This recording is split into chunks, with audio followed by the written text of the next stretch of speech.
De cette rubrique qui est consacrée aux Algériennes et Algériens qui sont à l'étranger. Puis bien sûr, dans un autre volet, celui de la santé, Agnès Rir, notre nutrithérapeute, nous parlera aujourd'hui essentiellement de la mésothérapie du stress et de la douleur. Eh ben, tout le détail, ce sera tout à l'heure. C'est quoi? Comment est-ce que on passe par la mésothérapie et dans quel cas? Nous le verrons avec Agnès Rir dans un instant. Bien sûr, dans cette émission, tous les dimanches, nous recevons un invité particulier, celui qu'on appelle l'invité de la matinale. Il est interviewé ce matin, comme d'accoutumé, par Yazid Aït Mahidine. Il s'agit en l'occurrence d'un représentant du ministère de la Solidarité. Et puis aujourd'hui, nous allons encore parler du 11 décembre 1960. Pour les plus fidèles, ils savent déjà qu'on avait abordé la thématique avec Hassan Arab, qui revient cette fois-ci sur l'événement, mais surtout sur son impact sur une résolution en particulier de l'ONU. Il s'agit de la résolution 1514, dont on comprendra un petit peu le contenu et les aboutissants. L'aboutissement aussi dans un instant. Samira Hadjamal, pour sa part, dans le volet culturel, nous parlera d'une coutume en particulier, le port de la dlala, c'est du côté de Annaba et de l'est du pays qu'on retrouve cette tenue traditionnelle portée par les mariés en général et bien sûr toute la symbolique de ce vêtement traditionnel sera mise en valeur avec Samira Hadjamar tout à l'heure. Par ailleurs, bien sûr, nous avons l'occasion de retrouver ce matin, comme chaque dimanche, Riyad Belkhadim pour le round-up sportif. Voilà qui est dit par rapport à l'essentiel du contenu. Bien sûr, il y a les reportages et aussi qui est au front ce contenu dans un instant. Donc, on démarre l'émission avec un point météo et il est signé aujourd'hui à Malaribi. C'est parti.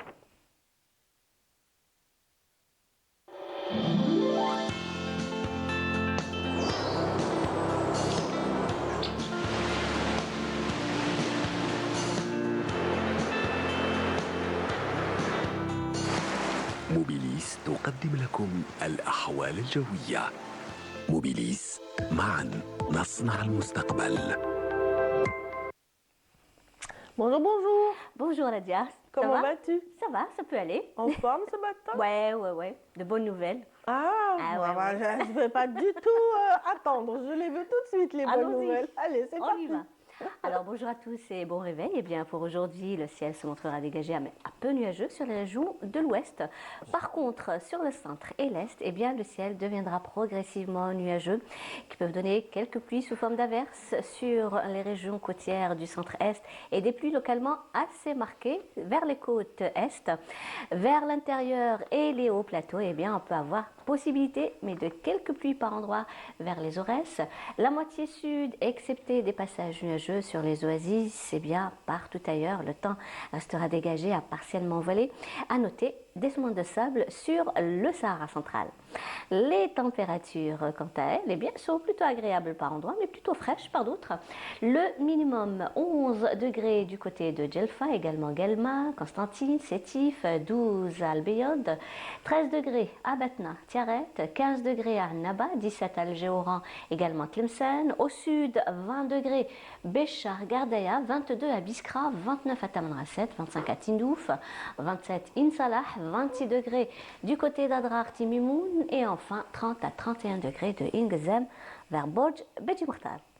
La mer aujourd'hui, eh bien, se montrera peu agitée sur les côtes ouest et centre, mais agitée sur les côtes est, avec des vents qui vont arriver jusqu'à 30 km/h sur les côtes centre et est et 40 km/h sur les côtes ouest. Les vents seront de secteur nord-est sur les côtes ouest et centre et de secteur nord sur les côtes est. On va faire un petit tour cette fois-ci du côté de l'Europe.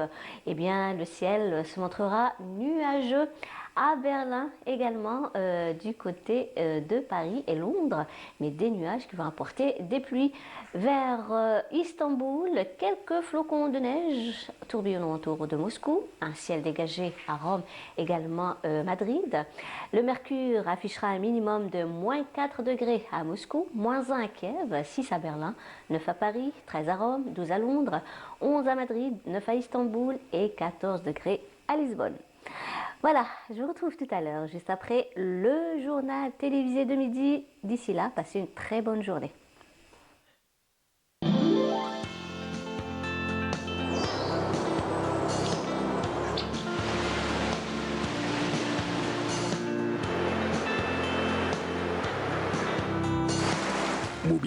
تقدم لكم الأحوال الجوية. موبيليس، معا نصنع المستقبل. Merci beaucoup Amel. Passez une excellente journée vous-même. Merci, Rabia. Voilà, on se retrouve dès demain. Inch'Allah, oui. Pour ce qui nous concerne, bien sûr, les téléspectateurs vous retrouveront dès midi pour les nouvelles du ciel également. Donc, passez une excellente journée. Merci. Vous aussi, qui êtes vraiment chez vous ou sur le point peut-être de partir, on vous souhaite de passer d'agréables moments cette demi-journée et toute la journée, pourquoi pas. Alors, tout de suite, sans plus tarder, on entame cette émission tout d'abord avec la rubrique Djalia des aides après ceci.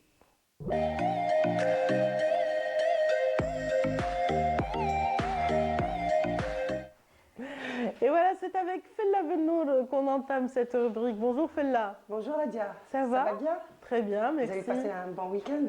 Très mouvementé, mais bon. On s'en plaint pas. C'était quand même agréable. J'espère qu'il en est de même pour vous et pour votre invité également. Ça va, ça peut aller. Donc, je voulais vous poser une question. Elle va vous sembler étonnante, mais je vais vous la poser quand même. Malish. Nous sommes quel jour et quelle année? Nous sommes le 15 décembre 2024. D'accord. Parce que ici, à Djalia Pointe des Aides, on est en 2030. Je vais oui. vous expliquer pourquoi. Très bien. Donc, bonjour à tous. Dans un moment, je vais vous expliquer pourquoi. Donc, bonjour à tous. Bonjour à tous les DZ partout, à travers le monde. J'ai le plaisir de recevoir aujourd'hui Nazim Sini. Bonjour. Bonjour, merci d'avoir accepté notre invitation.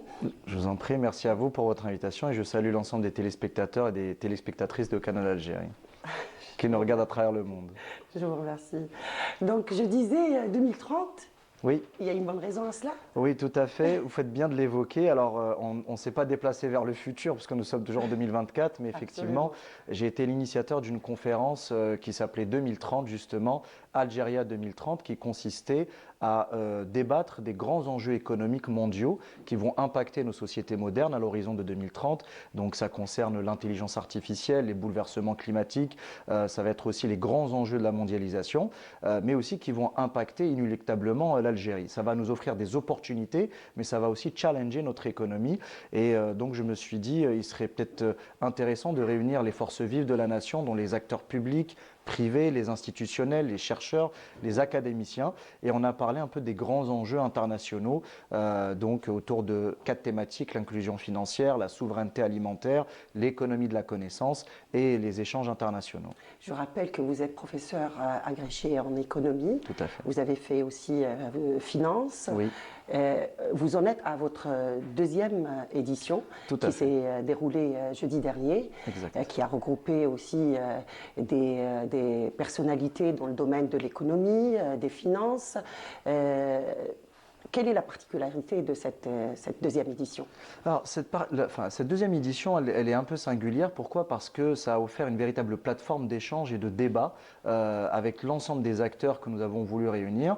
Et surtout, on s'est projeté littéralement, non pas pour les 5 prochaines années, parce que vous savez, 2030 c'est demain, mais plutôt à l'horizon 2040, voire même 2050. Mais justement, vous parlez de 2030, il y a une dizaine d'années. Vous avez parlé la première fois Tout à de fait. 2030.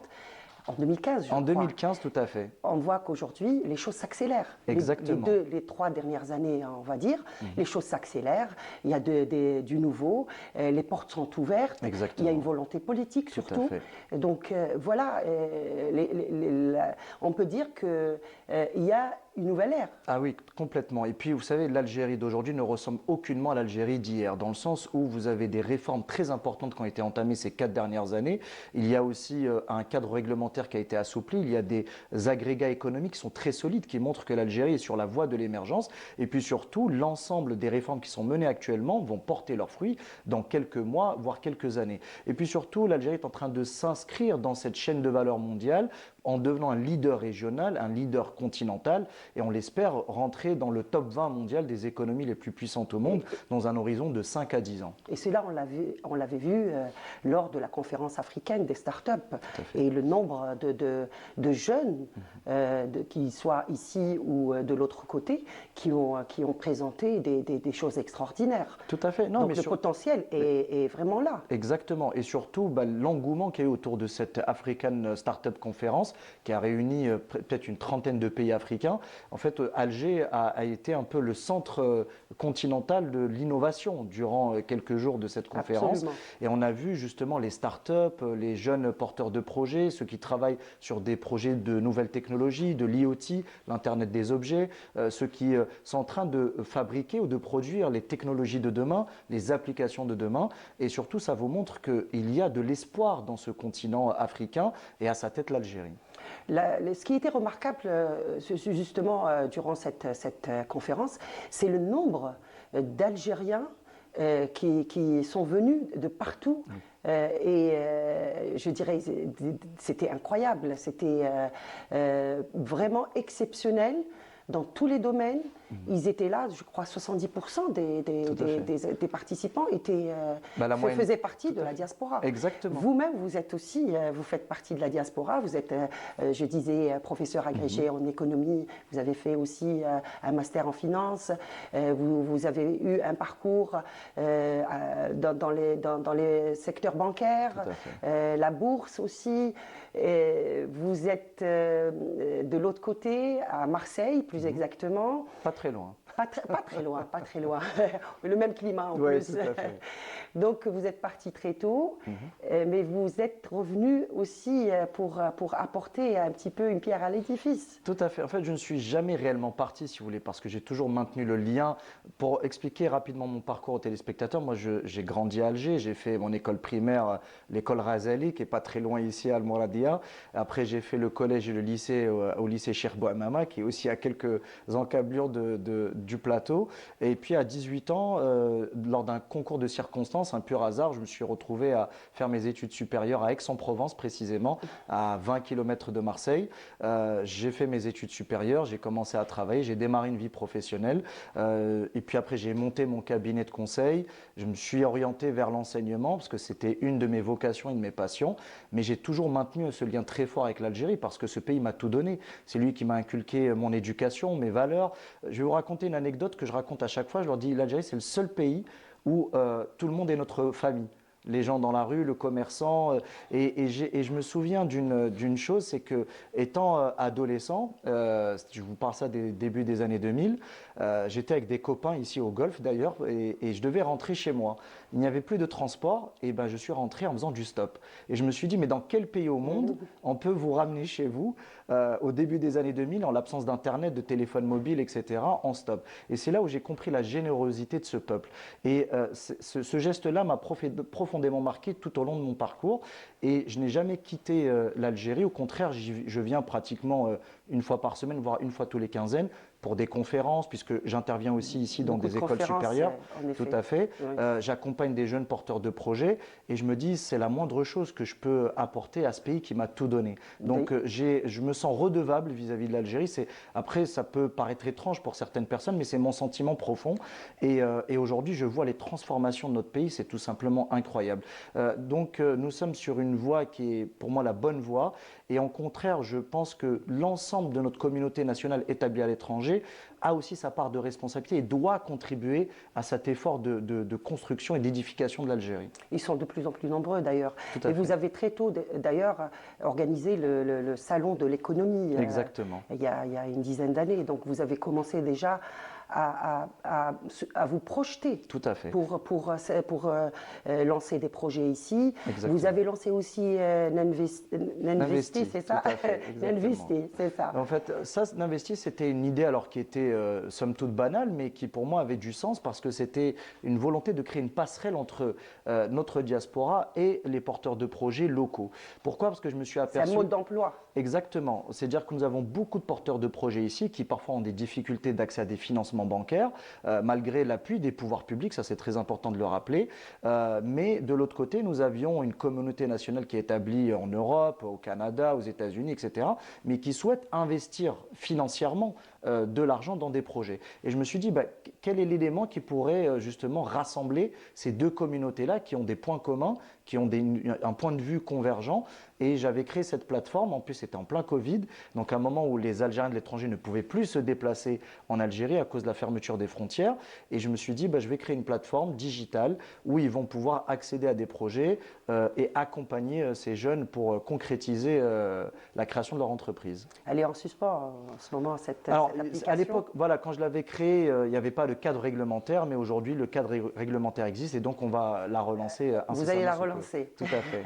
Donc ça va intéresser beaucoup de porteurs de projets, certainement. Parce que comme disait la semaine dernière mon invité Ali Ben Fatoum, oui. Une idée c'est bien, la concrétiser c'est mieux. C'est ça. Donc vous avez aussi, vous faites partie du conseil scientifique de la COSOB. Exactement. Alors ça, c'est une nomination qui m'a énormément touché et honoré parce que c'est que la COSOB, c'est une grande institution. C'est l'organe régulateur du marché boursier algérien. Donc c'est la commission d'organisation et de surveillance des opérations de bourse. Et donc son président m'a confié la lourde tâche de diriger, d'animer son conseil scientifique dont le rôle sera d'entamer une veille stratégique, d'élaborer des rapports analytiques et puis surtout de tenter de dynamiser, de moderniser notre marché financier. Parce qu'il faut savoir, vous savez, à travers la planète, les marchés boursiers et financiers, c'est un véritable moteur de dynamique économique dans les pays où on peut investir dans des actions, entrer en bourse, faire entrer en bourse des entreprises. Donc c'est un véritable levier financier pour accompagner l'économie des pays. Et aujourd'hui, je pense qu'il est temps, l'Algérie est mature pour justement avoir une place financière forte à travers la bourse d'Alger. Il faut rappeler qu'il y a une start-up qui a été intégrée exactement, en bourse qui a obtenu son visa effectivement pour entrer en bourse. Et donc c'est une première. Donc on a l'habitude, parce que vous savez, il faut aussi déconstruire certaines légendes. Quand on parle de bourse, les gens ont tendance à croire qu'il s'agit des grands groupes publics, multinationales, etc. Ce qui est encourageant pour tout à fait. Alors que pas du tout. Il suffit que vous soyez une PME ou une start-up et vous pouvez accéder au marché boursier. Et donc Moustachir, pardon, on ne va pas dire le nom, mais on peut le dire. Moustachir, qui est une start-up algérienne. Dans ce cas, il faut le dire. Ah oui, dans ce cas, il faut le dire. Donc Moustachir, je ne voulais pas leur faire de la pub, mais on leur en fait, va pouvoir intégrer ce marché boursier. Voilà, c'est exceptionnel. Et donc, elle va pouvoir intégrer ce marché boursier. Et donc, c'est une première et c'est surtout encourageant pour les jeunes porteurs de projets pour leur dire, vous pouvez démarrer de rien et puis finir en bourse. L'industrie fait partie aussi de ces programmes. S'appuyer sur les startups, c'est bien. Et il faut aussi construire l'industrie parallèlement. Et les choses vont aussi en bonne voie. Exactement. Vous savez, pour moi, il y a deux piliers de l'économie de notre pays et même à travers le monde. Toutes les économies émergentes reposent sur l'industrie manufacturière, c'est-à-dire vraiment de la production locale avec un taux d'intégration le plus élevé possible. Ça peut être, par exemple, quand on parle d'industrie manufacturière, c'est votre table, c'est votre canapé, votre fauteuil, votre téléviseur. Donc, c'est tous les objets que vous consommez, que vous possédez au quotidien. Et aussi l'agriculture. C'est très important d'en parler parce que notre sécurité alimentaire est très importante et stratégique. On vit dans une période où il y a des bouleversements climatiques, il y a une baisse des rendements, vous avez une démographie mondiale qui explose. On sera d'ici 2050 10 milliards d'individus pour une planète qui peut théoriquement nourrir que 3 ou 4. Et aujourd'hui, je pense que ce que fait notre pays est extrêmement important, notamment en reposant son développement économique sur deux piliers que sont l'industrie et l'agriculture. Les voyants sont au vert. Tout à fait. Vous savez, ce n'est pas moi qui le dis, c'est les instances internationales, le FMI, la Banque mondiale, l'OCDE, sont unanimes sur la reprise économique de l'Algérie. Nous avons des réserves de change qui progressent, un PIB qui progresse, un taux de croissance qui est positif, une inflation qui diminue. Donc, c'est un pays qui est en train de retrouver des couleurs et qui, pour moi, est promis un bel avenir. C'est une conviction et je le dis en toute sincérité. Qu'est-ce que vous pensez de cet élan aussi de tous les Algériens? Ils sont de plus en plus à venir et à se déplacer et à créer des entreprises, des projets. Je parle des Algériens de la diaspora notamment, et qui travaillent avec aussi les compétences algériennes qui sont aussi remarquables. Exactement. Donc, qu'est-ce que vous pensez de tout ça? Il y a quand même des ponts et des passerelles qui se construisent et qui sont solides. Alors, vous avez tout à fait raison et surtout, moi j'ai remarqué que ce n'est pas un phénomène de mode parce qu'on a pu observer des des micro-phénomènes comme ça il y a quelques années, ou des retours des personnes oui. voilà, qui revenaient, qui partaient, etc. Mais là, on sent que c'est véritablement une tendance de fond, où les gens, surtout, je le vois de plus en plus jeunes, oui, s'installent, c'est-à-dire des couples de moins de 30 ans, des gens de moins de 40 ans. Vous savez, pendant longtemps, on a considéré le retour au pays comme destination de retraite, où les gens voulaient profiter de leur retraite dans le pays en ayant une maison secondaire. Ce n'est plus le cas aujourd'hui. En 2024, vous avez des jeunes de 25 ans sortis de grandes écoles qui reviennent au pays. Pourquoi? Parce que c'est ici où il y a tout à construire. Parce que c'est ici où on se sent mieux. L'appel de la terre ne trompe pas. Et les gens se sentent à l'aise dans leur pays parce qu'ils peuvent pratiquer leur foi, ils peuvent être à l'aise, être eux-mêmes, ils peuvent également travailler en toute sécurité. Ils ne se sentent pas rejetés par la société qui les a vus accueillir, notamment de l'autre côté de la Méditerranée. Et donc, il y a un phénomène migratoire inverse et qui est de plus en plus important. Les gens inscrivent leurs écoles ici dans les écoles publiques, ils ouvrent des comptes bancaires, ils s'installent, ils achètent des appartements. Et donc, pour eux, leur avenir s'inscrit durablement en Algérie. Et alors que c'était un phénomène que l'on n'observait pas il y a encore 10 ou 15 ans. Et c'est pour moi une bonne chose parce que ça permet de fortifier la nation et surtout de créer de véritables passerelles avec les Algériens ici. Comme vous l'avez si bien dit, nous avons de formidables compétences qu'il faut aussi valoriser. Dans tous les domaines. Dans tous les domaines, que ce soit le numérique, l'ingénierie, la médecine, l'éducation. Vraiment, nous avons des véritables perles qu'il faut mettre en avant, qu'il faut aussi accompagner, encourager. Et ce retour justement de la diaspora est pour moi très important. Ça vous montre qu'il y a une vigueur de la nation, que notre pays attire, notre pays séduit. Et ça aussi, c'est des signes qui ne trompent pas. Une diaspora qu'on avait vue en force lors de la foire de Milan, oui. où il y avait une centaine d'artisans. Il y avait aussi à l'honneur le costume algérien, d'ailleurs qui a été inscrit à l'UNESCO. Tout à fait. Et ça, c'est une autre fierté dont l'Algérie peut se réjouir.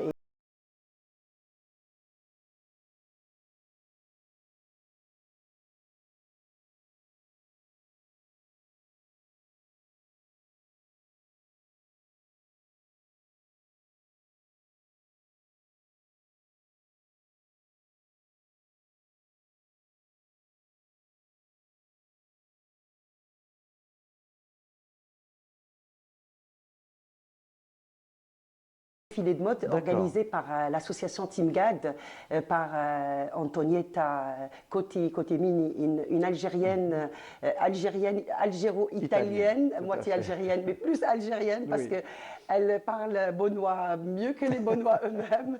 Donc, elle a organisé 3 défilés lors de cet événement qui était grandiose et qui a attiré toute la diaspora algérienne fière de voir ces costumes défiler. On la remercie encore une fois, Antonietta. On te salue.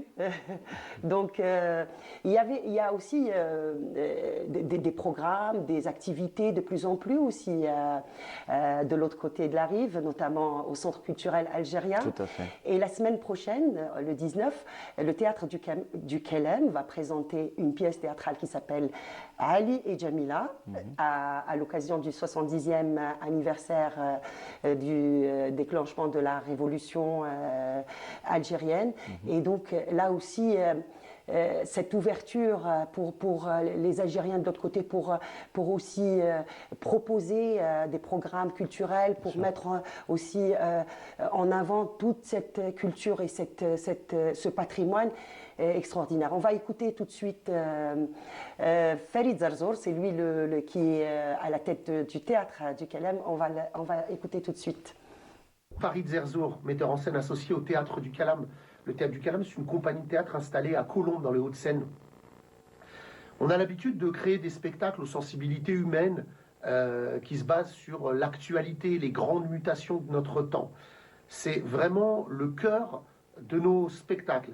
Cette année, pour cette fin d'année justement, je vous propose de découvrir une pièce originale, une création qui est une commande du Centre culturel algérien dans le cadre du 70e anniversaire du début de la guerre d'indépendance. Cette pièce, elle s'appelle Ali et Jamila. Elle raconte l'histoire poignante de parcours croisés de 2 héros de la guerre d'Algérie qui ont sacrifié leur vie, leur jeunesse pour libérer leur pays, avec dans cette histoire un focus particulier sur la bataille d'Alger. Cette pièce de théâtre, elle a été écrite par Mohamed Mounsi, avec des images d'archives et des images contemporaines de Samir Abdallah. Les deux comédiens que vous retrouverez dans ce spectacle sont Lilia Enadre et Nassim Mounsi. Ce sont des interprétations poignantes, fortes.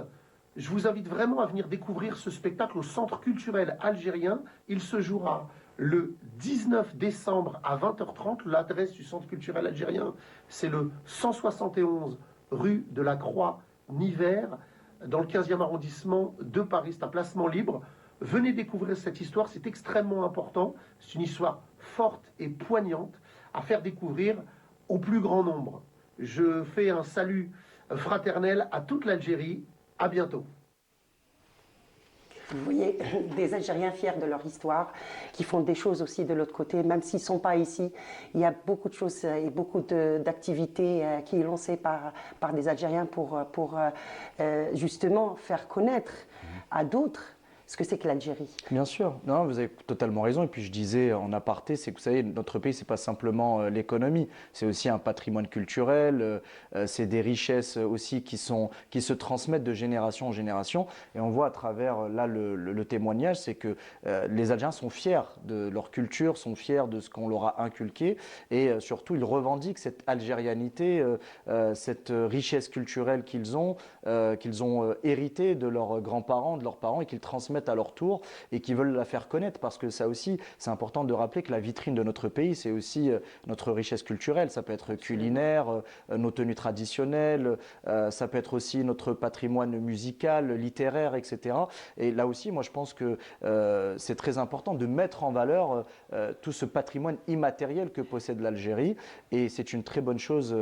Ça fait partie, vous savez, du soft power des pays, de mettre en avant leur richesse culturelle.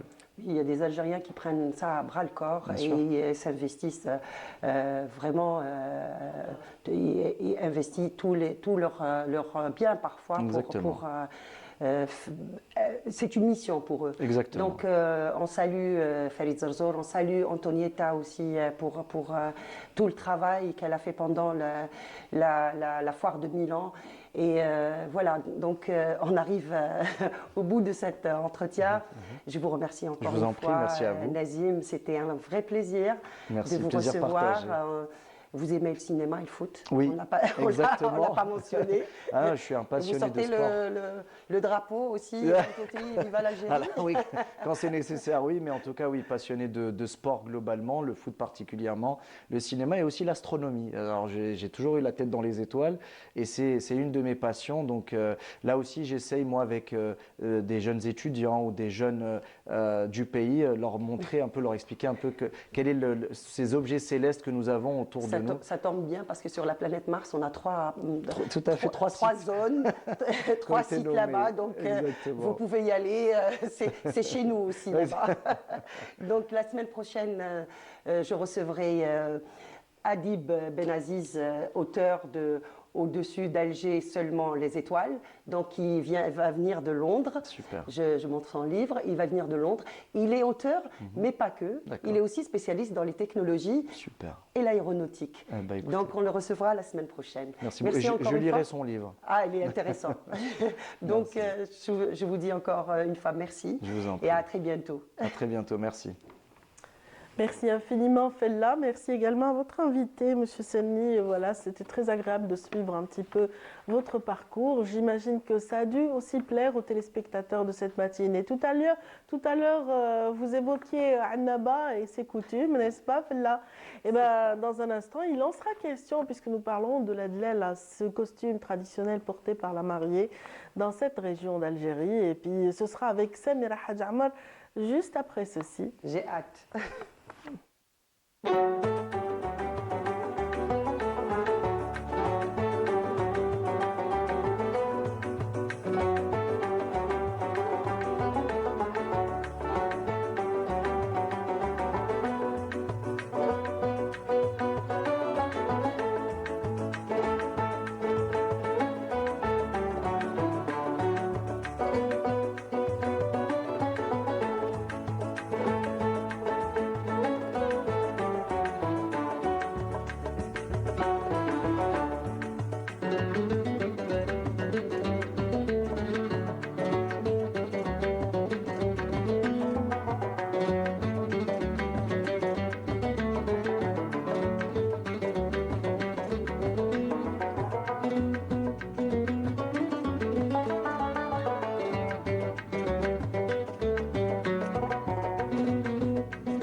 Voilà, chose promise, chose due. Je vous avais promis à l'instant qu'on allait retrouver Samira Hadjamal. Elle vient de s'installer. Bonjour Samira. Bonjour à tous. Monsieur Aki, ça va? Très bien. Un bon week-end, j'espère. Excellent. Excellent.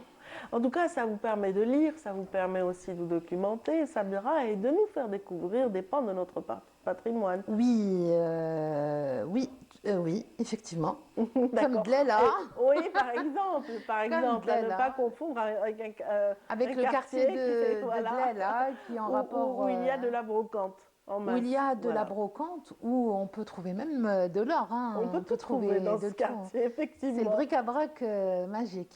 En tout cas, vous n'êtes pas seul sur ce plateau. Il y a Ania Sorel qui est là Bonjour. aussi, notre nutrithérapeute. On est ravis de vous retrouver, Ania, comme Pareil, d'accoutumé. c'est toujours un plaisir d'être là avec vous, de commencer la semaine avec vous dans ce joli plateau. Et d'avoir aussi beaucoup de bons conseils pour le bien-être et pour la santé. Exactement, exactement. Donc, on va certainement parler de santé dans un instant. Si vous le permettez, on va commencer par Samira. Oui. Et ce sera après ceci.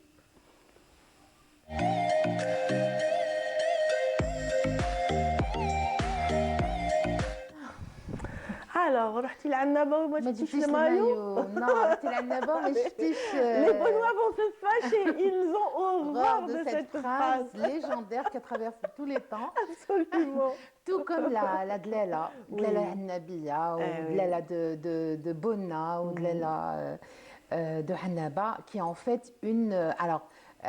Avec le temps et couramment, ça a pris l'ensemble de la dénomination et fait référence à l'ensemble de la tenue Traditionnelle de la mariée. nuptiale de la mariée.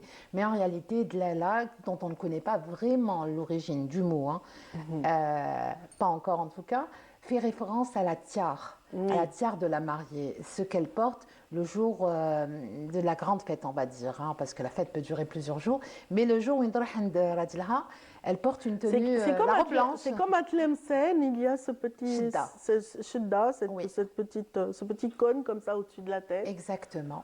Sauf que chaque région d'Algérie a sa propre tradition, a sa propre culture, a sa propre, on va dire, ses propres accessoires, ses bijoux. Et je trouve qu'à Annaba, tout comme Tlemcen, il y a des associations, il y a des choses qu'on retrouve dans le processus, parce qu'il y a la tenue, la coiffe, mais il y a aussi les tout le bijoux. processus Il y a le qui processus accompagne aussi. la mariée le jour de son mariage. Je trouve que c'est une très belle tradition à Annaba. Parce Elle qu'il y a coûte une un paquet de habilleuse. fric. En fait, c'est tout un savoir-faire qui Oui. est détenu par des femmes Machta. jusqu'à aujourd'hui. Oui. Ça s'appelle Machta. C'est une accompagnatrice qui va habiller la mariée, pas que. Hein. C'est un corps de métier joue, qui est devenu très très tendance Oui. et les familles algériennes, celles de Annaba encore plus ancrées que ceux d'Alger, font appel à une dame en général. C'est une dame qui est d'un certain âge. Donc on va dire qu'une dame qui est connue, hein, qui est connue par les voisins, par la société, par les quartiers, dans le quartier, dans la ville, et donc elle a une réputation saine et de confiance. Donc on l'appelle avant le mariage, donc pendant les préparatifs, pendant le mariage, elle encadre la mariée. Et après le mariage même, elle peut continuer à aider la famille, puisqu'elle a la tradition de la rosa. Et puis après, bon. Oui, à Annaba, ça peut se prolonger toute une semaine. Exactement. En fait, hein. Mais dans Oui. beaucoup de villes, en Kabylie, c'est pareil. Oui. Il a fait pendant 7 jours. Voilà. Donc la machta, c'est un métier très ancien. C'est la dame qui va venir, qui va. Alors, ça se pratique jusqu'à aujourd'hui. Elle a généralement tous les accessoires. Et Absolument. en général, elle a tous les secrets pour la réussite de la cérémonie. Elle a les tenues. Elle a le savoir-faire, elle a les bijoux, elle a jusqu'aux chaussures, hein, elle a absolument tout. Il y a aussi pour certaines régions parce qu'on soulève la mariée dessus, j'ai oublié le nom. Oui, je voilà. connais pas.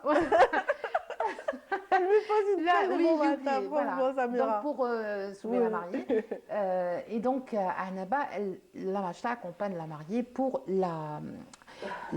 pour mettre la tenue Dlela. Et qui prend du temps, hein, cette tenue à... On va vraiment, préciser oui. déjà que la coiffe, je ne sais pas si on l'a vu, on la voit là, elle est de forme trapézoïdale, voilà. Elle peut contenir, alors elle mesure 25 cm, elle peut contenir jusqu'à 50 pièces De d'or. louis d'or, oui. Oui, alors Ce pas, sont non, des- non, non, non, à la base, c'était pas des louis d'or. Oui. À la base, c'était des soltani. Soltani. Donc, des soltani d'or.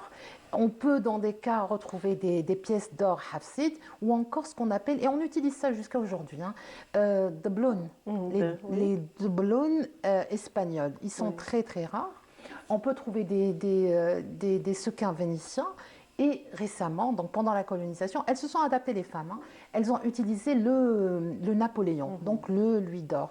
El Mohim Kane, 50 pièces d'or, parfois un peu plus, et selon, on va dire, le niveau de vie de la famille.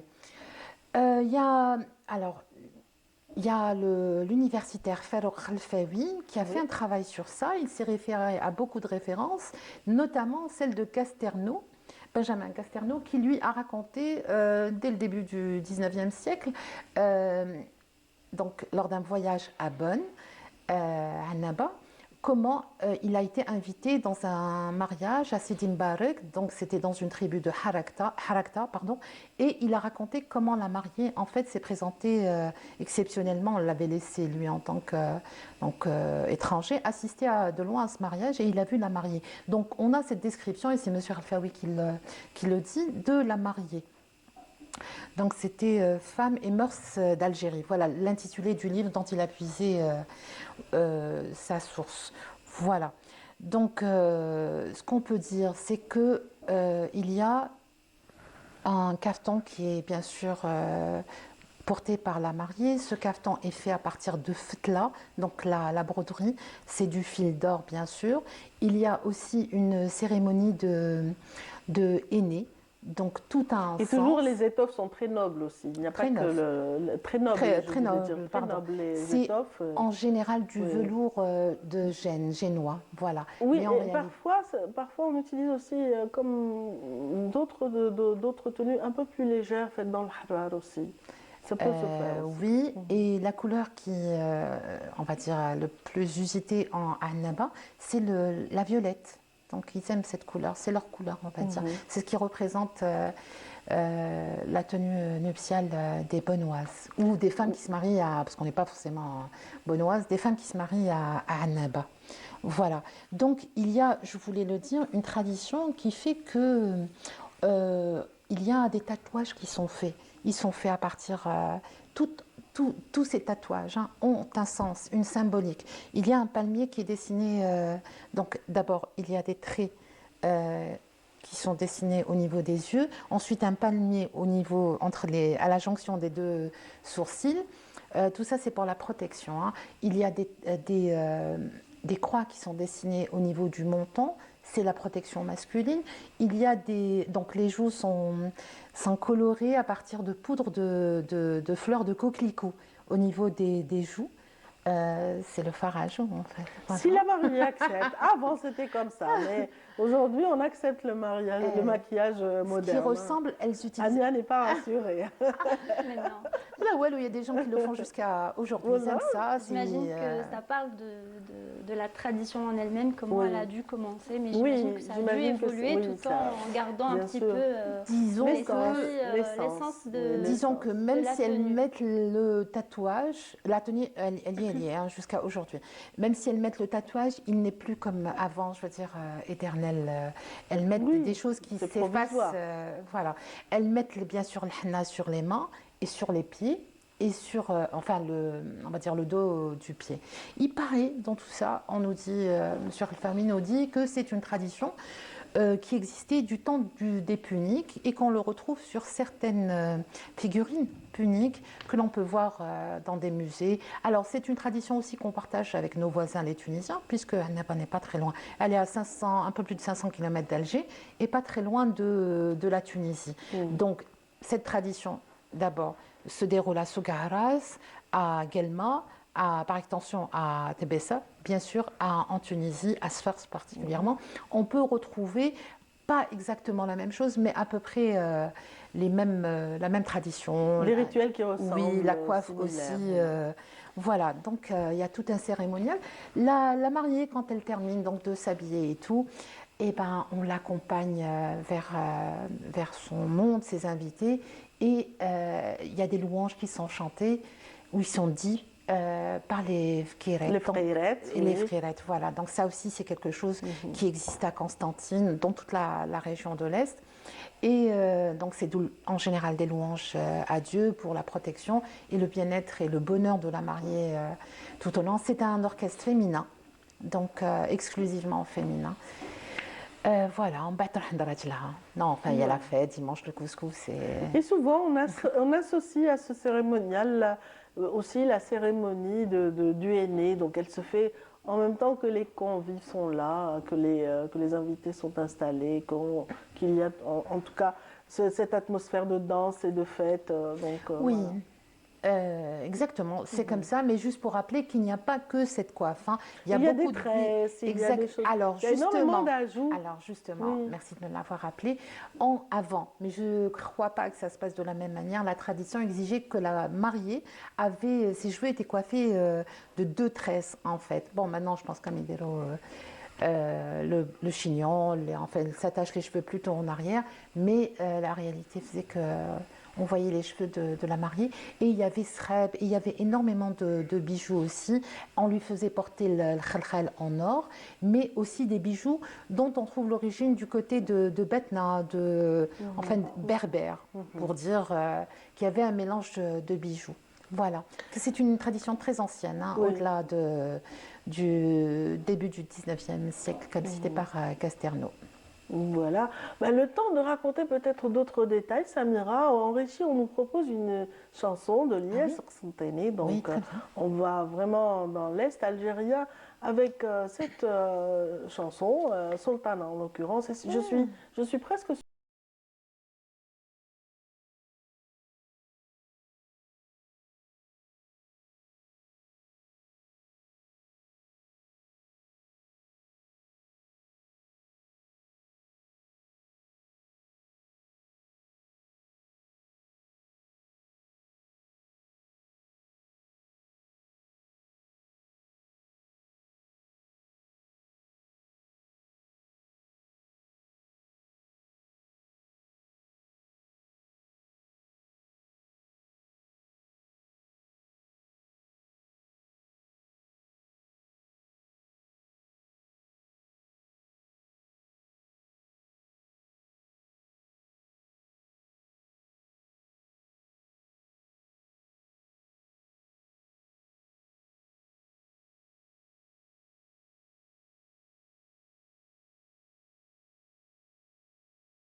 Et on revient sur notre plateau. On parlait à l'instant de costumes traditionnels, nuptial en l'occurrence, de la région de Annaba.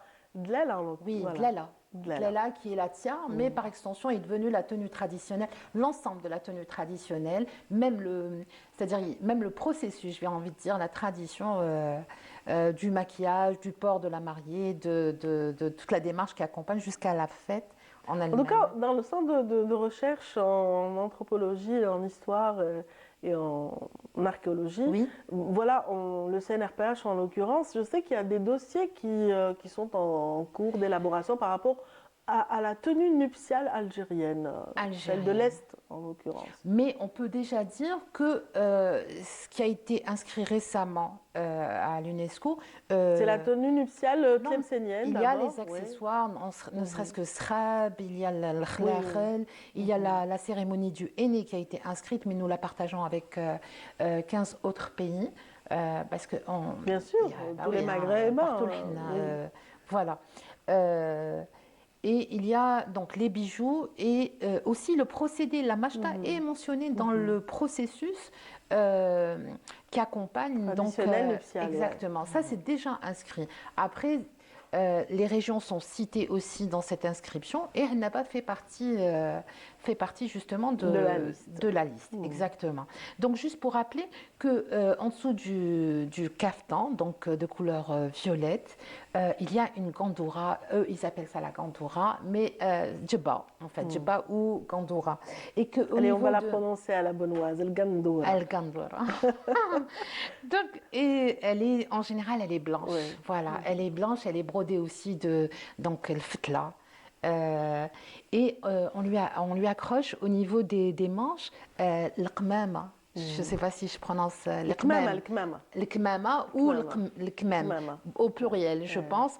Alors, ce sont des manches en soie, mais brodées aussi de fetla. C'est très, très joli. C'est très... c'est raffiné, effectivement, c'est raffiné, c'est classique, ce qui est sûr, c'est que c'est difficile à porter, la dlala. Ce qu'on a sur la tête, il faut pouvoir le porter. Hein, parce que c'est lourd quand même. Ça peut atteindre... Parce qu'il y a la tiare, mais il y a tous les... J'imagine que c'est là qu'intervient la mashta. C'est pour ça qu'elle est là, pour organiser les choses et pour aider à porter ces tenues qui sont un petit peu, j'imagine, difficiles à porter quand il y a juste... Et pas seulement, elle a un rôle social dans la mesure où elle prépare, elle donne des petites astuces à cette mariée qui ne sait rien de la vie et qui découvre pour la première fois donc, tout un univers qui va s'ouvrir à elle. Et donc, elles ont aussi ce rôle social. Elles préparent un petit peu psychologiquement à la nuit de noces. Cette mariée. Et puis ça soulage aussi la maman qui doit s'occuper du dîner, des invités, de toute la gestion du mariage. Je rappelle que le processus du maquillage s'appelle le harqos. Donc c'est pas comme le harqos. Donc, ce qu'on met, c'est pas le crawl en fait. Le harqos, c'est toute la procédure du maquillage. Je sais pas comment on appelle ça, le processus. Voilà. Et que le poids du sultani, il faut, parce que c'est une norme, doit être entre 2 grammes et 3,7 grammes. Et qui doit...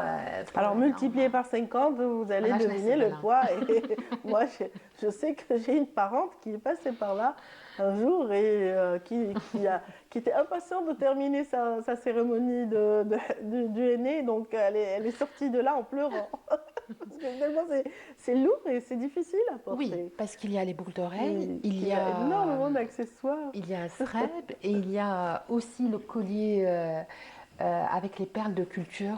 Oui. Le Johar. Le Johar, exactement, qu'elle porte. En fait, il y a énormément de bijoux. Franchement, ça ressemble un peu au même processus que celui du Shidda à Tlemcen. Mais aussi, vous-même, quand vous êtes marié, vous avez porté en Kabylie une espèce de, comment on appelle ça, de tiare, mais en argent. Je vous en avais parlé qu'en Kabylie, il y avait, même mes cousines avaient ce genre de bijoux, justement, et qui portaient des pièces en argent. Je pense que c'était autrefois lié, si je ne me trompe pas, vous êtes là aussi pour nous confirmer ça, c'était lié au fait que les femmes autrefois avaient donné une grande importance finalement à leur épargne qui était de l'or, qui était sous forme d'or et non pas de billets, mais ça remonte vraiment à très loin, au moment où l'or n'est plus devenu une monnaie d'échange, mais plutôt des billets, et elles se sont accrochées à ce qu'elle... c'est un héritage. Exactement, à ce que elle, c'est-à-dire le type de monnaie dont elle avait confiance, et elles n'avaient pas... elles avaient trouvé cette solution de le transformer en bijou pour le garder sur elle plus longtemps. Voilà, quand il y avait l'apparition des billets d'argent un petit peu partout. Et elles transmettent ça de mère en fille. Exactement, comme un actif financier à transmettre, comme une forme d'épargne à transmettre à leurs enfants, à leurs petits-enfants. Et toujours d'actualité. On garde en cas de coup dur, en cas de maladie. Que ce soit de l'argent, justement, ou bien de l'or. Les femmes épargnent dans l'or. Dans l'or, mais croyez-moi, autrefois, l'argent avait sa valeur. C'était... Ou l'argent. Exactement. Aussi. Même l'argent avait sa valeur financière. Bien et donc, sûr. c'était une forme de deuxième... En revanche, ce procédé dont parle Samira, lui, est conservé par des détentrices du savoir-faire ce sont des mashtat qui possèdent voilà. Alors, à Annaba, les mashtas sont connus, c'est-à-dire on sait, c'est un métier qui se transmet de mère en fille. On connaît les familles, on connaît, parce qu'il y a un rapport de confiance très étroit, elles sont très respectées et on va dire aujourd'hui, plus qu'hier, peut-être que les mariés d'aujourd'hui n'investissent pas autant de sous, qu'elles préfèrent plutôt louer. Donc les tenues qui en général coûtent, celles qui sont, on va dire, originales, hein, faites traditionnelles, coûtent très cher. Si on devait en faire, parce qu'il n'y en a pas qu'une seule, il y a plusieurs tenues traditionnelles. Oui, surtout dans la tradition benoîte, il y a 7 tenues à préparer, parce que la 7e, c'est celle qui permet aussi de clore ce cycle de cérémonial avec le port de la mahzma, qui est aussi faite de pièces en or. En or, Ouais, donc en général de sultani, mais c'est selon les moyens de la famille. Donc cette mashta dispose de tout ce qu'il faut, donc de toutes les tenues, de tous les bijoux, de tout ce qu'il faut à la mariée pour les festivités, pour son mariage. Et aujourd'hui, peut-être que certaines familles préfèrent louer, ou certaines mariées, puisqu'elles ne veulent pas forcément garder les... Oui, à part absolument. l'or. Hein. L'or, je En pense fait, oui, à Annaba, il y a beaucoup de familles qui conservent quand même la tradition de la est très mahzma. ancrée. Oui. Ça, c'est très Constantine ancré. aussi. Constantine, Oui. tout l'Est algérien. Guelma, Voilà. Mais par Télessa. contre, pour la dlela, on fait appel à ces dames qui ont vraiment une présence très importante pendant ces cérémoniales. Voilà. Voilà, donc il faut aller se marier à Annaba. Ils ont des nuits d'or et des et des sultanis. Ce qui est sûr, c'est que c'est dans la pure tradition, c'est assez pittoresque et c'est à vivre. C'est beau, C'est beau à voir, c'est beau à voir, effectivement. On salue tous les Annavis qui nous regardent ce matin. Donc, Très belle voilà, région. on vous embrasse.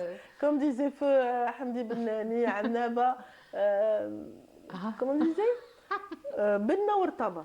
Voilà. Oui. Il disait ça de sa ville natale, Très Hamdi belle Bennani, ville, Allah yarhamou, ouais. touristique, culturelle, terre d'histoire et d'art. C'est la ville de Saint-Augustin. L'homme est apparu donc, il y a 2 millions d'années au Paléolithique. Donc c'est vraiment un endroit à visiter toute l'année. En plus, on a les traditions locales, culinaires. La ville de Annaba est magnifique. Elle est entourée d'eau, les plages sont superbes. Ça fait longtemps. C'est une ville méditerranéenne, par excellence. Merci Samira, merci Ça donne pour les envie d'y Benoît. aller. Voilà, j'allais dire, Annie Ouais, elle allez, est très faut y aller. accrochée à tes lèvres et elle est vraiment convaincue. Bravo.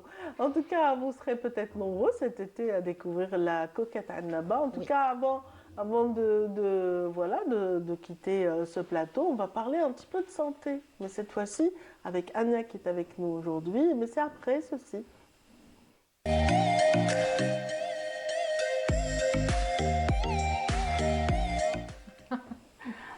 Ça va Anya? Ça va et vous? Ouais, très bien. Aujourd'hui, on va parler d'une technique assez intéressante, la mésothérapie en l'occurrence. On va certainement découvrir les vertus de cette technique et de cette thérapie en particulier avec vous. Alors, qu'est-ce que c'est que la mésothérapie et pourquoi ce choix aujourd'hui? Alors, pourquoi ce choix d'abord? La mésothérapie est une technique médicale de traitement de la douleur et du stress, ou plutôt des effets physiques du stress. Pourquoi aujourd'hui? C'est vrai que c'est une rubrique santé et bien-être, donc on peut aussi sortir de la nutrition et de parler de sujets qui sont très intéressants, qui sont liés au bien-être et à la santé de façon générale. Et surtout que c'est une technique qui apporte tellement d'avantages et qui réduit les effets secondaires des thérapeutiques antidouleurs, qui est limite considérée comme une thérapie d'avenir. C'est-à-dire qu'elle a de beaux jours devant elle, même si elle a été découverte il y a déjà, durant les années 50, par un médecin français, un médecin généraliste français, monsieur Michel Pistor, et elle a été développée depuis. Et justement, il y a aussi la Société algérienne de mésothérapie qui a formé plusieurs médecins généralistes. Et de nos jours, de plus en plus de rhumatologues, d'orthopédistes sont en train de se former et ont recours à cette technique car elle apporte beaucoup de bienfaits, que ce soit pour le stress ou pour limiter l'handicap lié à certains types de douleurs qui peuvent vraiment être invalidantes avec le temps. Voilà. Comment se passe justement, la mésothérapie? mésothérapie du stress et de la douleur? Il faut d'abord la différencier de la mésothérapie esthétique, car beaucoup de personnes, lorsqu'ils entendent le mot mésothérapie, ils vont penser à tout ce qui est mésothérapie esthétique. La mésothérapie esthétique, c'est des injections aussi qui sont superficielles, mais ça n'a rien à voir. La mésothérapie du stress et de la douleur, c'est une injection très superficielle, intradermique, voire sous-cutanée, de molécules en infime quantité. C'est-à-dire que vous allez réduire la quantité des molécules que vous allez injecter et donc vous allez réduire les effets secondaires, notamment sur le système digestif et l'estomac, concernant les anti-inflammatoires qui sont souvent utilisés pour les douleurs arthrosiques, les douleurs nerveuses, voire d'origine vasculaire, et où on va justement avoir un effet plus important car l'injection se fait tout près du lieu de la douleur, voire même sur des lieux spécifiques tels que pour le stress où on va viser le plexus solaire au niveau de l'abdomen et avoir une action directe sur le trajet même de la douleur. On prépare la séance généralement, d'abord on a une consultation avec son médecin. Elle ne se fait que par un médecin évidemment et avec des molécules pharmacologiques qui sont très, on va dire, codifiées ou qui ont des contre-indications précises, des indications précises pour tel ou tel objectif, parce que les douleurs sont variées. Donc d'abord une consultation de préparation, justement pour savoir quelle est vraiment... Pour expliquer comment ça va se passer, etc. La séance, on peut avoir une séance par semaine, mais de préférence, ça va se répéter sur 2 ou 3 semaines et c'est à partir en général de la deuxième séance qu'on peut voir des effets. Mais parfois, selon les indications, on peut déjà voir un effet très positif dès la première séance. Ça peut même paraître pour certains patients assez miraculeux, des patients qui souffrent depuis très longtemps et qui ont peut-être des allergies ou des intolérances à tel ou tel médicament. Notamment les anti-inflammatoires. C'est des aiguilles. Ce sont des injections qui se font avec des aiguilles très fines. Alors. Pas vraiment. L'acupuncture peut être, comme l'auriculothérapie par exemple, peut être un complément de traitement de la douleur qui accompagne souvent les séances de mésothérapie. La posturologie aussi est intéressante pour mieux cerner le trajet de la douleur de façon plus précise. Mais c'est des aiguilles qui sont fines avec lesquelles on va injecter un produit pharmacologique sous le derme ou juste en intradermique. On peut utiliser des aiguilles fines justement, comme on peut utiliser ce qu'on appelle un pistolet à injection. On va sûrement voir l'image. On a vu l'image. Voilà. Ça fait pas mal. Ce n'est pas douloureux car, comme je vous l'ai dit, c'est vraiment très très superficiel. Ça se fait de façon... c'est comme un nappage. On a l'impression que le médecin est en train de mettre du produit sur la peau. Alors que c'est vraiment... ça rentre mais en infime quantité. Et ça va directement viser la douleur elle-même, le lieu douloureux où il y a l'inflammation aussi. Voilà. Et ça va réduire significativement ces douleurs-là. Et c'est pour ça que c'est considéré comme une thérapie qui a beaucoup d'avenir. Si ça réduit la douleur, ça réduit le stress automatiquement, parce qu'une douleur, c'est stressant. Exactement. Et justement, quelles sont les indications pour lesquelles on peut justement utiliser cette technique ? Alors, les indications pour la mésothérapie du stress et de la douleur. Déjà la douleur, mais quel type de douleur ? Vous avez déjà les sciatalgies. Il y a beaucoup de personnes qui souffrent de sciatique, du nerf sciatique, et qui n'arrivent pas à trouver une solution. Bien sûr, il y a les indications pour la chirurgie, la rééducation. Ça ne va pas écarter cela, mais ça va apporter une réelle prise en charge de la douleur en elle-même. Je précise la douleur et non pas forcément la source exacte de la douleur. Donc, pour les sciatalgies, ça a un très bon effet. Vous avez tout ce qui est gonalgie, tout ce qui est arthrose du genou. On peut avoir un très bon effet sur l'arthrose du genou. Tout ce qui est tendinite, donc les douleurs de l'épaule, les douleurs lombaires. Vous voyez, quand vous faites un faux geste et que vous avez des douleurs, les douleurs musculaires ont tendance à être assez tenaces et à rester vraiment longtemps. Donc, les lombalgies, il y a un très bon effet sur les lombalgies. Et comme je vous l'ai dit déjà... Tout ce qui concerne la colonne vertébrale, comme on le voit sur le... Tout ce qui concerne, oui, même les cervicalgies, les douleurs du bas du dos, les douleurs au niveau du cou, de l'épaule. Ça peut être aussi très invalidant pour certaines personnes, car la douleur, c'est des degrés. Et pour certaines personnes, c'est vraiment un problème au quotidien. Ça peut être aussi pour tout ce qui est stress, car le stress, ce n'est pas seulement ce que l'on ressent, c'est aussi des muscles qui sont plus tendus. C'est aussi des migraines. Pour les migraines, ça donne un très bon effet. Ça a un effet sur les vaisseaux. Donc, on va utiliser des vasodilatateurs. Pour chaque type de douleur, on va choisir un type de molécule. Par exemple, pour tout ce qui est vasculaire, pour tout ce qui est migraine, on va utiliser des vasodilatateurs. Pour tout ce qui est stress, on peut utiliser du magnésium, parfois des molécules comme la xylocaïne, la lidocaïne, pour aussi apporter, mais vraiment en quantité très infime, très petite quantité, avec des aiguilles très fines d'ailleurs. On peut utiliser des anti-inflammatoires, on n'utilise pas de corticoïdes, on n'utilise pas de solutions qui sont huileuses, mais on va voir ça aussi dans les précautions. Voilà, donc on va essayer de cibler chaque type de douleur avec un type de molécule. Je ne sais pas si Samira arrive à suivre, si elle comprend un peu. Non, je voudrais juste savoir, ça réduit la douleur à combien 80%, à combien 90%? Pour certains cas, c'est au cas par cas, car ça dépend aussi du patient, de ce qu'il a à côté. Mais il y a des patients qui voient une douleur disparaître totalement. Et quel est l'avantage justement de cette technique par rapport au traitement classique?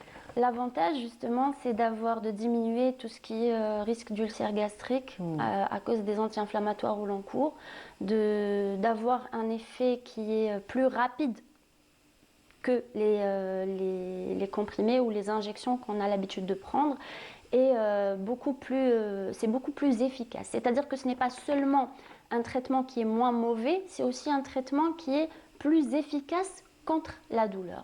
Voilà, il suffit juste d'avoir des précautions à prendre. Justement, vous avez dit le mot mauvais. Est-ce qu'il y a du mauvais dans la mésothérapie? Il y a toujours des contre-indications. Dans quel cas on devrait éviter la technique, ou dans quel cas il faudrait, comment se préserver des contre-indications? Voilà, donc toute technique assez bien fait, mais si on l'applique dans les règles de l'art. La première précaution à prendre, ça va paraître très évident. Pourtant, c'est très important à souligner, c'est que le médecin soit très bien formé à cette technique, car cette technique n'est pas encore enseignée à tous les médecins. C'est vraiment dans le cadre, je suis formée en mésothérapie du stress, formée en mésothérapie. Ça fait partie des médecines complémentaires que j'intègre dans une santé holistique plus générale, qui intègre médecine moderne et médecine douce, car l'intérêt, c'est vraiment de prendre le meilleur de chacune. C'est pour l'intérêt final du patient. C'est une alternative. Je préfère utiliser le mot complémentaire, car ça complète vraiment un traitement initial. Et justement, donc on disait que ça allait compléter le traitement. Les précautions à prendre, c'est que la personne soit déjà très bien, le thérapeute soit formé longuement à cette technique-là. Il y a beaucoup de patients, ils vous disent, moi j'ai utilisé cette technique, mais je n'ai pas vraiment vu de résultats. Déjà, il faudrait peut-être une deuxième séance ou une troisième séance. Il faudrait que ce soit fait dans les règles de l'art pour viser le point exact, car c'est très très anatomique. Pendant la formation en mésothérapie, l'anatomie, c'est vraiment la pointe de l'anatomie. C'est-à-dire vous allez devoir viser tel ou tel nerf, vous allez devoir viser tel ou tel, on va dire, plexus nerveux.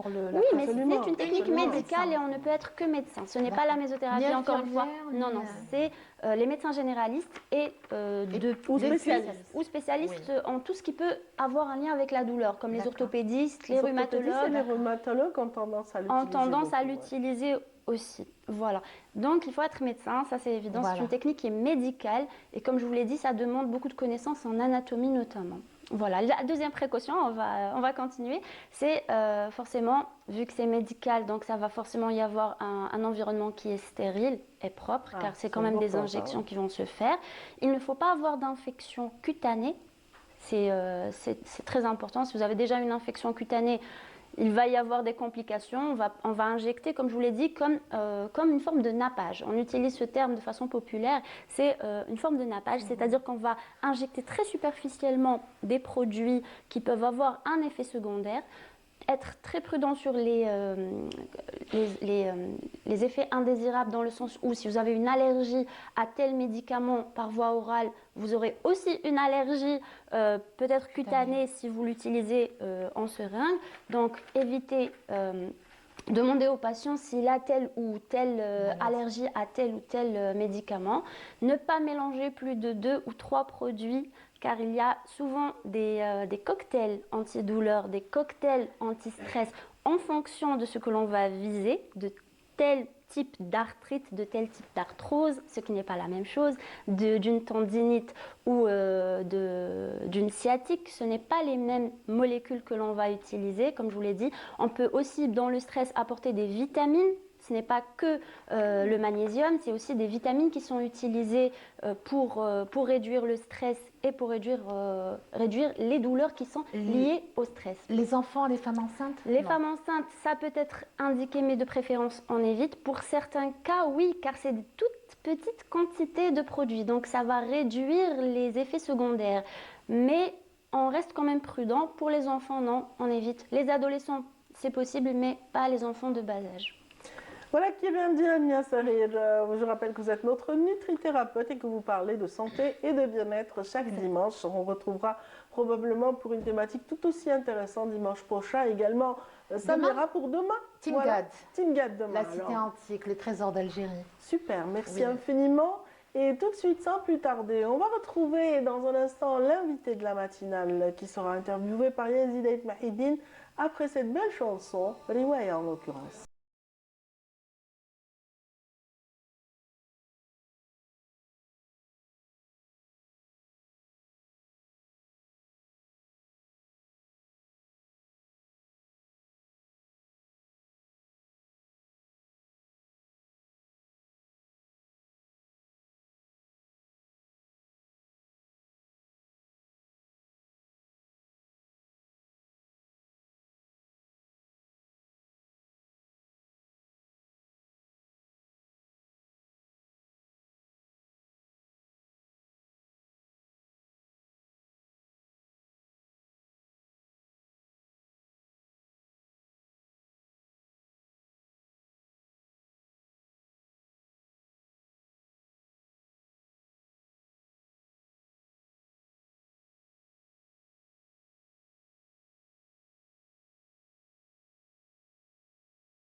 Une chanson qui est le fruit d'une fusion entre deux groupes mythiques, en l'occurrence le groupe Day et le groupe Tycho Brahe. Un très beau mariage, comme vous venez le voir, entre les étendues désertiques et la mer Méditerranée. Vous l'avez certainement apprécié autant que moi. En tout cas, tout de suite, sans plus tarder, je vous invite, mesdames, messieurs, à découvrir l'invité de cette matinale. Et c'est avec Yazid Mahidine après ceci.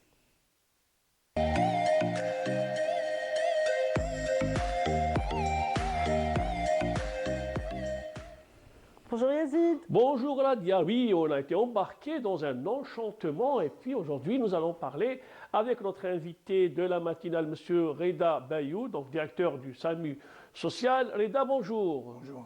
Donc voilà, c'est un habitué de la matinale et aujourd'hui c'est l'hiver qui s'installe et le SAMU, les membres du SAMU donc, sont à pied d'œuvre pour soutenir les populations qui vivent dans la précarité. Donc vous pouvez nous parler un petit peu des dernières interventions du SAMI ces dernières semaines en fait. Oui, bien sûr. Bonjour. Le SAMU social actuellement c'est la solidarité sociale.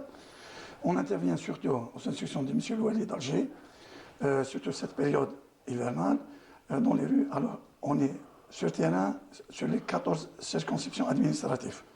On est un groupe, on est le SAMU social, on coordonne avec d'autres établissements, c'est la DAS, la direction de l'action sociale, et la direction de la santé, et la protection civile et les services de sécurité. Donc, ce travail de coordination avec les autres secteurs donc, se fait donc, la nuit avec la DGSN, avec la DAS.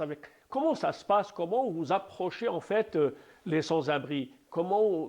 Sûrement que vous avez toutes des informations par rapport où l'on trouve les sans domicile fixe, les personnes vivant dans la précarité. Comment en fait ça se déroule, ce travail de longue haleine et puis ce travail de coordination avec les psychologues, avec les services de sécurité?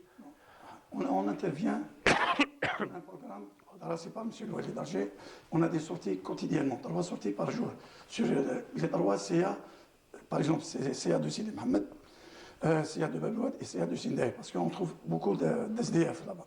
C'est la concentration de 6 personnes-là. Alors, on a par exemple la matinée, on sort à 7 h du matin, c'est la caravane qui sort. La caravane, elle est composée, comme je vous ai dit. Alors, dès qu'on trouve un cas, on stoppe, on arrête, on approche, c'est l'approche. Alors, on a des équipes, des psychologues, des médecins, des éducateurs qui font l'approche. On essaie de les convaincre, pour la prise en charge au niveau des centres de notre établissement. Et puis il y a ce travail aussi que vous faites, ces valeurs de civisme, d'inclusion, de citoyenneté que vous incarnez sur le terrain, notamment à travers la réinsertion de ces personnes qui vivent dans la précarité, ces sans-abri. La première des choses, dès qu'on arrive au centre du SAMU social, par exemple, on a un centre de SAMU social de Del Ibrahim, c'est un centre de transit. Et on a un deuxième centre, c'est le centre de Bablouet, c'est le centre spécialisé pour les femmes en détresse sociale. Alors, c'est la prise en charge au niveau des centres.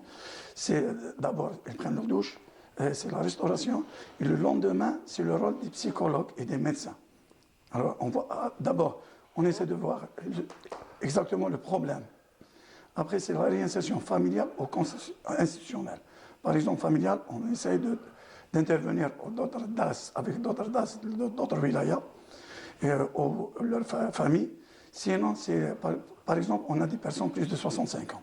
C'est au niveau de la DAS. Alors, avec ces centres spécialisés, alors on essaie de les placer. Plus de 65 ans, on les place dans ces centres. Sinon, ils restent dans nos centres.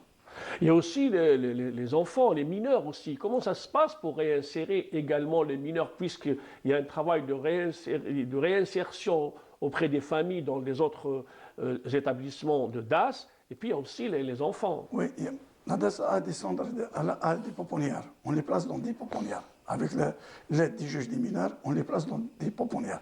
Le temps de trouver leur famille, autant donc ces valeurs d'inclusion que vous incarnez se manifestent aussi avec ce travail d'accueil jour. Donc il y a aussi un travail qui se fait le jour, il y a l'accueil jour.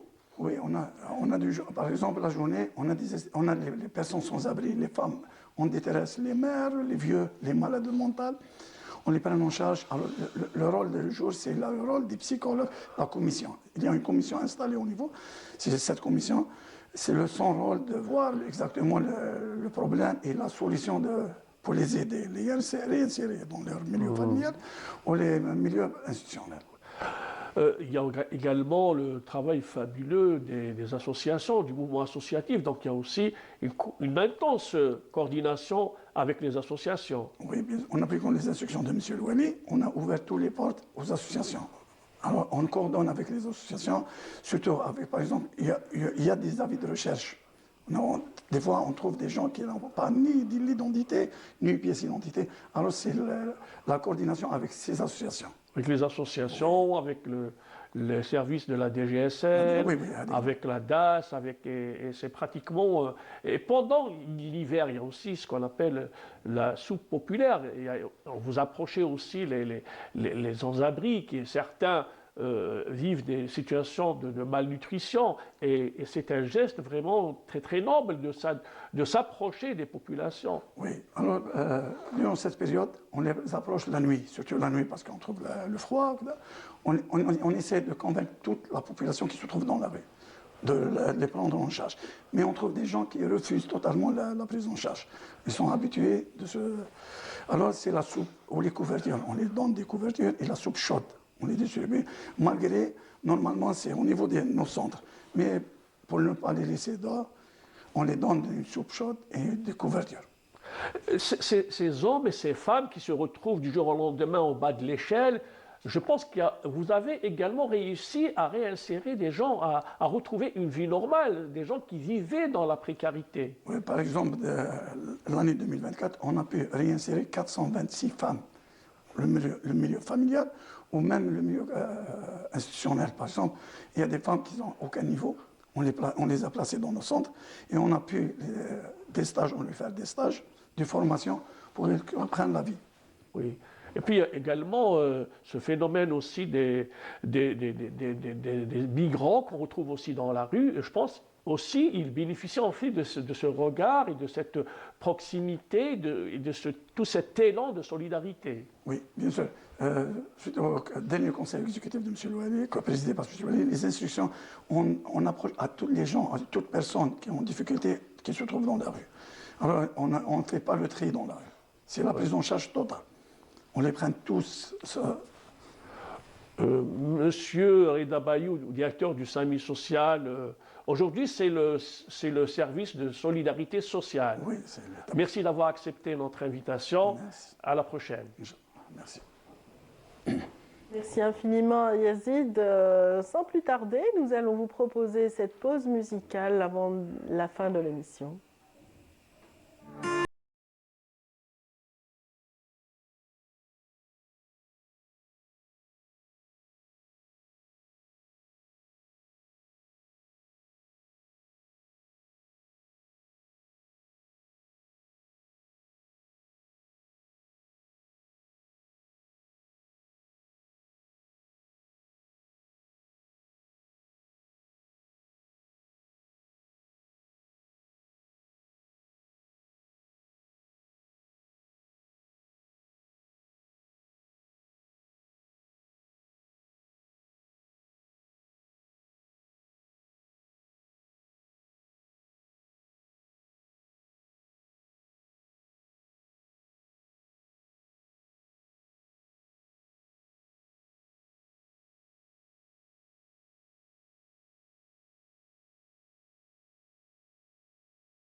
très belle fusion. On est vraiment, c'est le coup de cœur de notre journée aujourd'hui, le groupe Day, donc très bien accompagné d'ailleurs par le groupe Tico Bawin, donc une très belle fusion qui mixe vraiment l'esprit du nord avec celui du sud. Et bien sûr, en parlant de sud, nord, est, vous la revoyez pour un récapitulatif justement des nouvelles du temps. C'est Amel Laribi qui revient pour une petite récap. Ça va, Amel? Ça va, oui.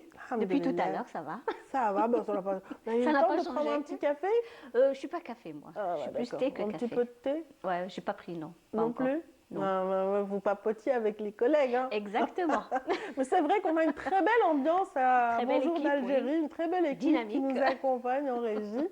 Et c'est l'équipe du Studio 7 qu'on salue donc un par un ce matin. Donc tout de suite, on revient aux cartes, on revient aux nouvelles du ciel.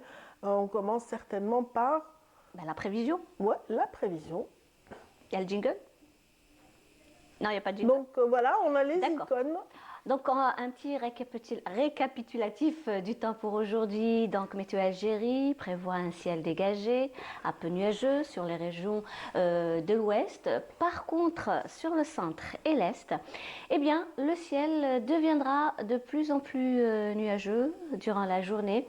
Et ces nuages peuvent donner quelques averses en cours de journée sur le centre-est, mais des pluies localement assez marquées sur les côtes est. Et quelques pluies par endroits sur les Aurès. Mais la bonne nouvelle, c'est quelques flocons de neige sur les sommets du centre-est et l'est durant cette soirée. Donc on va suivre cette chute de neige pour les bulletins de tout à l'heure.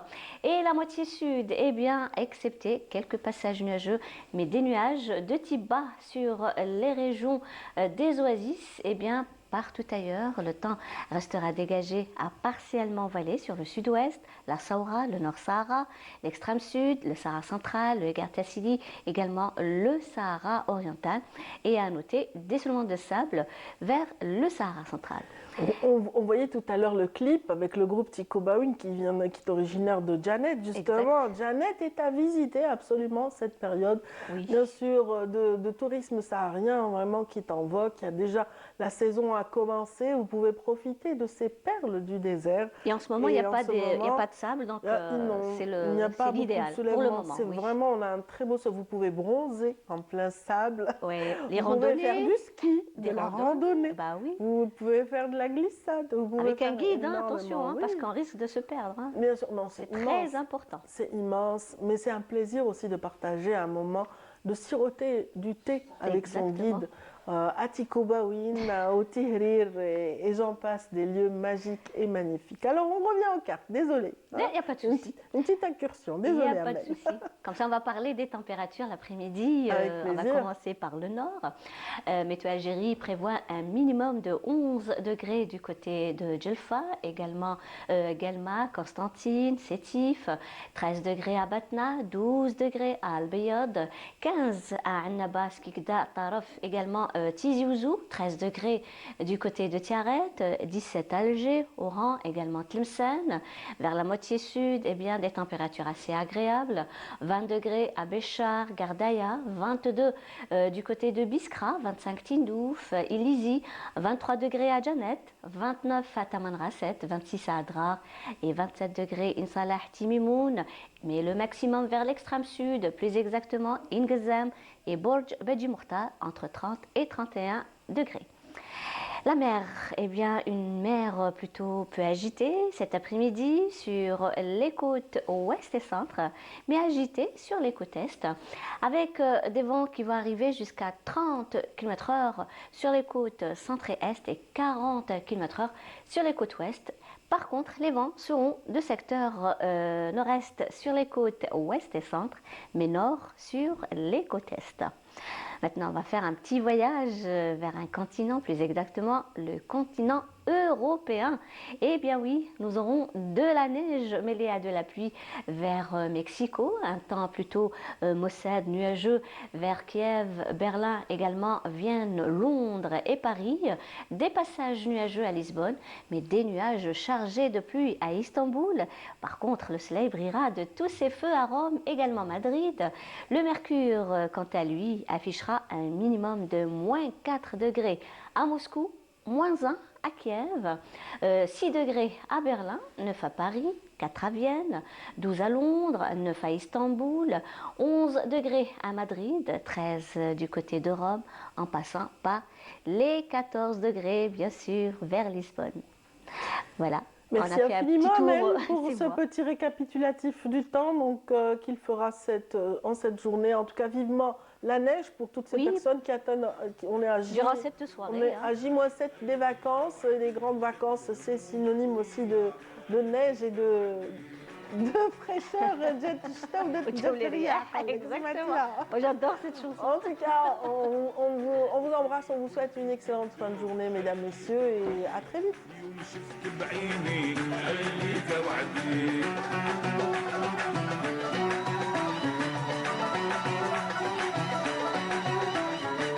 الصيف ريحه يهبل هيليك وعدي بيضة تولي وصيفة هيليك وعدي